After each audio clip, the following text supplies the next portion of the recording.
live fade outs. Oh man, gotta love them. You were going at it there at the end. Oh man, I threw it away. It's because I just had a NOS. I just had an energy drink. I'm like,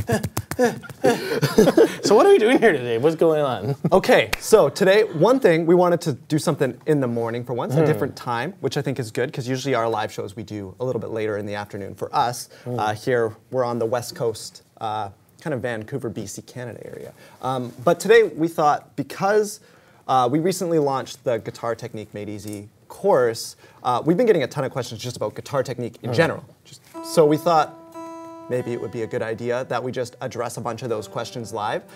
So we got the top five questions that we've been getting via email, on Facebook, from our members, all that kind of stuff. Top 5 questions that we can just talk about today and just kind of let you guys know. Hopefully we can give you guys some good tips. A lot of these questions are can have very in-depth answers that we can kind of talk about for hours if we wanted to. But today we're just going to touch on each one quickly, so hopefully you guys have something that you can take away, whatever you're working on, whether you're beginner, intermediate, advanced player. Hopefully there's something. So that's what we're doing today. I brutalized this guitar on that, so it was really out of tune.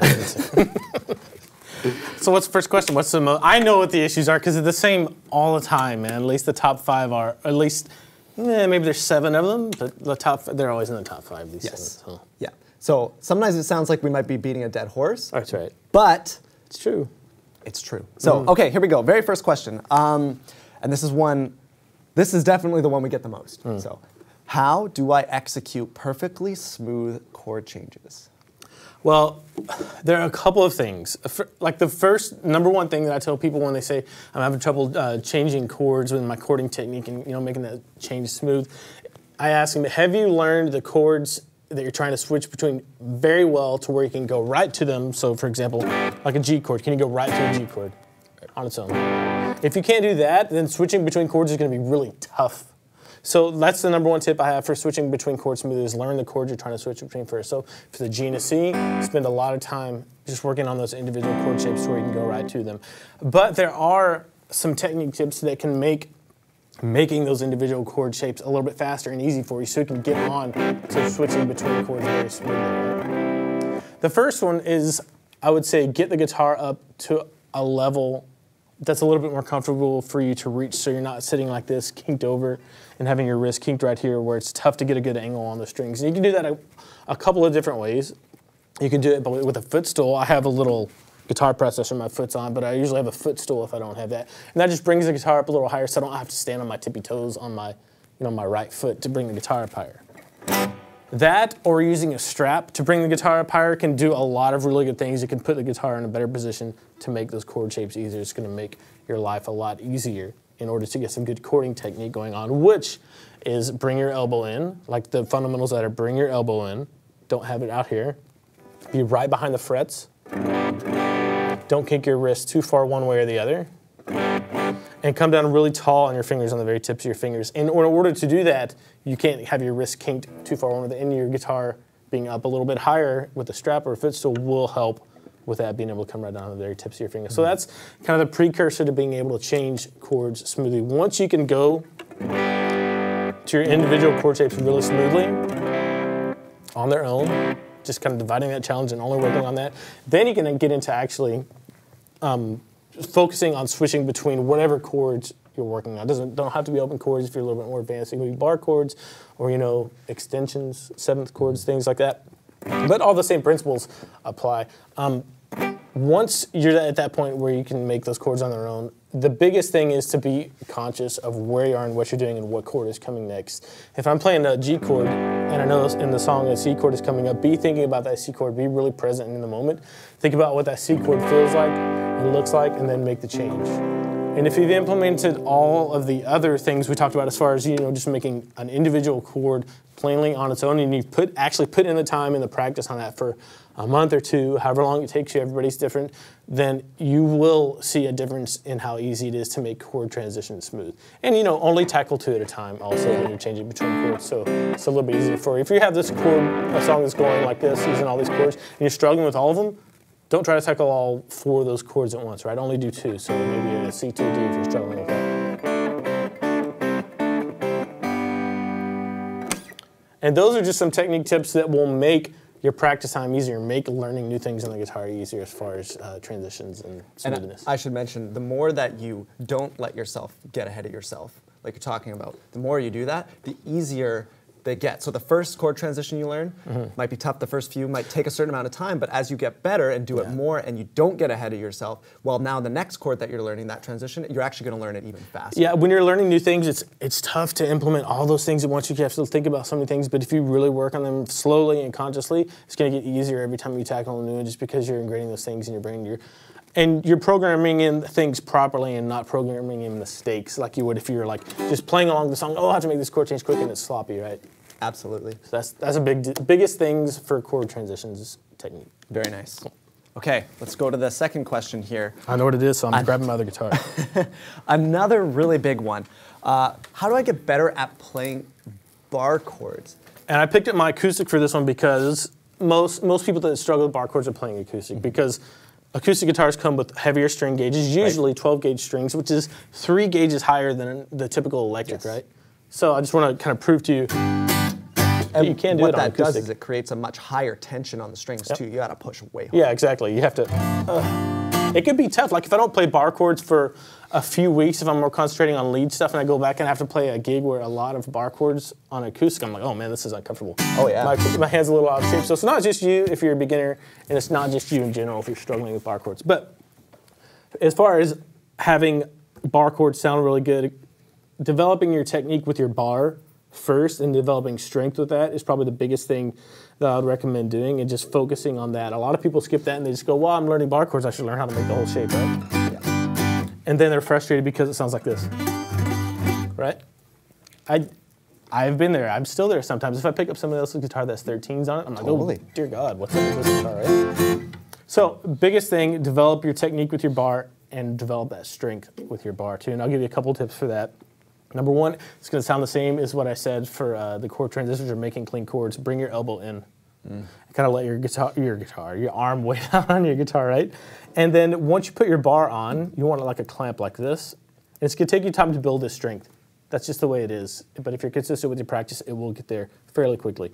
You want to think about the positioning of your bar vertically and horizontally. As far as horizontally goes, you want it right behind the fret. If you're toward the middle of the fret or toward the back, it's going to be buzzy. Listen to that. I'm pushing as hard as I can. It's easier to get a clean sound if you're right behind the fret. So experiment with that.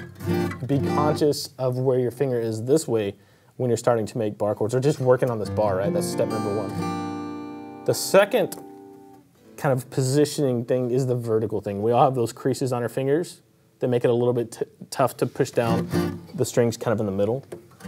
So experiment with that. Your ideal spot may be up here. Your ideal spot may be down here. Mine's somewhere in the middle. Yeah. So those two things will help a lot. Also, when you're messing with your positioning, vertical and horizontal, tilt your finger back a little bit to where you're on the more bony part of your finger right here instead of like the fleshy middle part. That helps me a lot. And that's the first steps to getting this bar technique, making your bar chord sound better, is getting your bar dialed in and really paying attention to the technique you're using on it. And as you do this, one thing you can do, the exercise that I recommend everybody doing, is just going a bar up and down the fretboard. That's it. Before you even try to make an actual full bar chord, right? Because you're developing the technique that you need to make bar chords sound good while developing strength doing this. Just be really conscious of all those tips. Elbow in. Where's your finger placed? Roll to the back edge of your finger just a little bit. And do this every day. You know, maybe have a day break in between every 3 days or something like that for 10 or 15 minutes. And then after a week or two, then start trying to put that bar on. Because you can make your open E chord if you're trying to tackle bar chords, right? Probably. Try to make that with your second, third, and fourth fingers. Get used to that, just like you did when you were learning your E. And then, when your bar's in shape and your technique is good, you'll have a lot easier time making bar chords. Nice. That's good tips. Okay, onward and forward to the next one here. Number 3, how do I smooth out my strumming? Smoothing out your strumming, I think a lot of it comes down to developing your technique and not being tense, staying relaxed. So I see a lot of players play like this, maybe with just all downstrokes a lot of times if you're a newer player. And the problem with that is it's very difficult to keep up with the timing of faster songs if you're tense, because you have to move this whole unit like this, right? For sure. Big motions. For sure. If you stay relaxed and try to get more of a rotational movement in and develop your technique, your strumming technique a little bit, that's going to help a lot. As far as kind of removing barriers to getting better at new strumming patterns and things like that. If you get a lot of good technique down as far as strumming, if you're relaxed, have a relaxed grip on the pick, don't dig too much of the pick into the strings, especially for your upstrokes. Just get enough of the pick on the strings just to make the sound. And Andrew, pull that. I didn't change anything. Pull that pick on my fingers. See, it is very light. Only barely holding on to it enough so it doesn't fly on my fingers when it hits the strings. That's the biggest thing to smoothing out and speeding up your strumming technique to me. And then once you're conscious of your technique and you start developing that, just get a metronome, put it like at 70 beats per minute. It's a really good tempo. And just start doing downstrokes. Yeah. And actually look back at your strumming hand and notice things. Is my wrist locked? Am I strumming just from my elbow? If so, just relax and try to get that rotation movement there, like you're trying to flick something off of your hand or something like that. Are you tensing up and grabbing the pick too hard? If you do, it's going to be really tough to get the pick through the strings, right? And then once you get to that point, spend some time doing that. Do the same thing with upstrokes. And this is where a lot of beginner guitar players, or even people that have been playing a long time, struggle with upstrokes. They have a hard time getting the pick through the strings, right? And the same thing applies here. Try not to dig too much of the pick into the strings. Just graze it. Yeah. And you don't have to hit, I say this all the time, but you don't have to hit all 6 strings. Even if you're playing like a G chord, you don't have to hit all 6 strings with your upstrokes. All you need is the top 3 to 5 maybe, unless you intentionally want to hit all 6. Yeah. So just developing that technique of downstrokes, relaxed downstrokes, and then relaxed upstrokes by themselves, and then putting them together. Right. How was that question worded exactly? Just how do I smooth out my strumming? Okay, smooth out. Like, start with 70 beats per minute. That's what I would recommend, just on quarter notes. And then once you're there, move it up to 8th notes, like after a few weeks of focusing on your technique and focusing on your down and up strokes, just at a really slow tempo to where you're not making any mistakes and you can really be deliberate with everything. And from there, you can learn strumming patterns and things like that. You can build basic coordinations and stuff like that. But if you don't have the technique in place, it's going to be a struggle for you the whole time. So. And one thing, we talk about using a metronome a lot. There are free or very cheap apps that are great metronomes, but also if you don't want to spend any money on a metronome, or maybe you don't have a phone or something like that, search metronome in Google, and a metronome pops up there for you, and it'll just play right through your computer speakers or your headphones or whatever, and you can use that. So there's no reason why you shouldn't be able to access a metronome. Yeah. Question number 4. Now this is something that's a little bit more broad, but how do I get faster at playing scales and licks? And that could be a long answer. I could do an hour thing on that by itself. But there's 3 things. First of all, it comes down to developing your technique with your left hand, then developing your technique with your right hand, and then practicing it so slowly that you don't make any mistakes. You're not making any mistakes. And then once you can do that, at some point you're going to have to push yourself and speed up. Like, if you lift the same amount of weights every time you go to the gym, you're not going to get any stronger, right? Or you're not going to be able to lift anymore. So at some point you're going to have to add more weight and push it. Even if the sound of the technique suffers a little bit, you have to push it at some point, right? Then you can back it down and really focus, find out where it falls apart, back it down, then work on a place where you can play it perfectly again. So the first thing is, like I said, is the left-hand technique. And let's say you're trying to do like a pentatonic lick like that. The first thing I would have to do is make sure that my left-hand technique was spot on and efficient. Make sure you're not flying away from the fretboard too much. Like that. Otherwise, it's just going to take longer to get back to the fretboard and hit the next note, right? Small, efficient motions. Keep your fingers close to the fretboard. My fingers as relaxed as I can make it, and my thumb is on the back of the neck, which isn't always the case. Some people have their thumb over here, but like for something like this, it's really fast.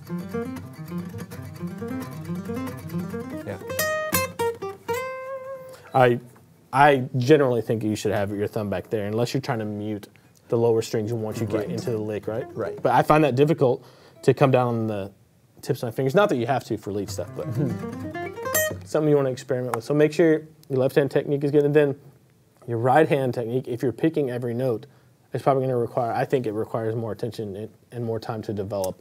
Absolutely. But same thing, small motions, and start with just single notes. If that's all you do for your picking in one day is play single notes on one string, that's a really big part of developing your picking. And small motions, think about how you're holding your pick, think about the angle of your pick, and all that. I've covered all this stuff in other series and other courses and things like that, but having really small motions, being really efficient, staying relaxed. If you tense up, it's gonna be very tough to get through the strings. But putting those two things together, working on your left-hand technique by itself, working on your right-hand technique by itself, developing it to a level where you're like, okay, I'm feeling comfortable with this, then tackle whatever lick you're wanting to do very slow. So if it's this, put a metronome on, or maybe don't put a metronome on at first and just go as slow as you need to where you're not making any mistakes. Because you're programming in what you're gonna play. If you're making mistakes, that's what you're programming in, and that's what you're gonna get back out. So, program it slowly. And after you're feeling comfortable with that and you've been working on that for a while, then start to push yourself. There, it just fell apart, right? Yeah. So okay, that's my limit. I'll practice it, as fast as I can for a while, and then back off to something that was challenging me just a little bit, and that challenging tempo will feel a little bit more manageable for you. Absolutely. That's what I would do. Nice. Okay, we're on question number 5 already. Okay. All right, you ready for it? Yep. What do I practice? This is a big problem for a lot of people. I know a lot of people need to know exactly what they need to practice because there's so much information out there. And this is why we've started the Guitar Technique Made Easy course. On January 22nd, it will start, and registration closes on the 31st. But basically, it's a kind of a semester-based course. It's a 26-week long course that focuses on the most fundamental and important things that you need to develop as a guitarist in order to play anything you want. And it has a really heavy emphasis on technique just because that's so important, right? Absolutely. Cool. And the basic idea behind it is every week you get a lesson directly to your inbox where you have total access to me. I'll get to that later, but you have one assignment that week in the video, and that is what you need to work on that week to get better. And the stuff is so important and foundational that it covers beginner, intermediate, advanced. So if you're beginner, you're going to get an assignment for that week. If you're intermediate, you're going to assignment. If you're advanced, you'll get an assignment for that week. Yeah, which is great because then you do know exactly what to practice, and right? and it's on a limited time. So okay, I'm going to put in the effort for 6 months, and I'm going to get something out of this, and I will get better. And I'll be poised to pursue really whatever it is that you want. And the cool thing about this to me is it kind of bridges the gap between private and online lessons because I'm going to be there with you every step of the way. You're going to have one-on-one contact with me. You can either leave comments or questions on the lesson page. You can email me directly, and you can even send me videos for me to evaluate if you're really struggling with something. So yeah, cool. Yeah, absolutely, very nice. So it starts on January 22nd. What's today? Today is the 12th. So that's 10 days. In 10 days it starts, and we've already started kind of the precursor stuff to it as far as getting you in the best position for success for building with this course. And what I'm doing is looking for super dedicated people to the guitar who are tired of dealing with certain things or not getting better, or want to just really tackle and have success with things that they've been avoiding in 2018 and really start playing guitar the way they want to. That's my goal for this. Because there are things that I've been practicing and struggling with or avoiding that I'm just sick of, right? And ever since I've been writing this program, I've gotten better on guitar, so I know it's going to work for a lot of people out there. Yeah, absolutely. Cool. And it's so great because it's not a big, huge thing that you have to digest. It's one each week, and it's only that 6-month period. Right? So it's something you commit to for 6 months. I think everybody can commit to 6 months if they want to get better at the guitar. And at the end, like you said, you have something at the end that you'll definitely be able to use to then have as a foundation to move into whatever you actually want to learn, and styles and things like that, right? Cool. Yep. Yeah. Okay. Well, that's all 5 questions. Okay. Those are seriously, I would bet money that if we didn't get one of those questions every week, every 2 days in the inbox, that would be really surprised. Yeah. So don't feel like this is something unique to you if you're struggling with one of these things, not knowing what to practice, strumming, bar chords, changing chords, building up speed. Everybody struggles with this stuff. And the people that really have success with it are people that get focused, have a plan, and put in the time. Absolutely. Even if it's only 30 minutes, every day, 4 or 5 times, maybe 6 times a week, you can make progress if you have that much time to commit to this. Absolutely. Cool. Okay, well, I think that's going to do it for today, hey? Yep. Okay, guys, well, thank you so much for coming out, and we will see you guys later.